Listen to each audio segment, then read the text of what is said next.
121 സങ്കീർത്തനം. കർത്താവ് എൻ്റെ കാവൽക്കാരൻ. പർവ്വതങ്ങളിലേക്ക് ഞാൻ കണ്ണുകളുയർത്തുന്നു. എനിക്ക് സഹായം എവിടെ നിന്ന് വരും?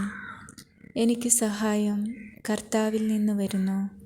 ആകാശവും ഭൂമിയും സൃഷ്ടിച്ച കർത്താവിൽ നിന്ന്. നിന്റെ കാൽ വഴുതാൻ അവിടുന്ന് സമ്മതിക്കുകയില്ല. നിന്നെ കാക്കുന്നവൻ ഉറക്കം തൂങ്ങുകയില്ല. ഇസ്രായേലിൻ്റെ പരിപാലകൻ മയങ്ങുകയില്ല, ഉറങ്ങുകയുമില്ല. കർത്താവാണ് നിന്റെ കാവൽക്കാരൻ. നിനക്ക് തണലേകാൻ അവിടുന്ന് നിന്റെ വലത്തുഭാഗത്തുണ്ട്. പകൽ സൂര്യനോ രാത്രി ചന്ദ്രനോ നിന്നെ ഉപദ്രവിക്കുകയില്ല. സകല തിന്മകളിലും നിന്ന് കർത്താവ് നിന്നെ കാത്തുകൊള്ളും. അവിടുന്ന് നിന്റെ ജീവൻ സംരക്ഷിക്കും. കർത്താവ് നിന്റെ വ്യാപാരങ്ങളെ ഇന്നും എന്നേക്കും കാത്തുകൊള്ളും.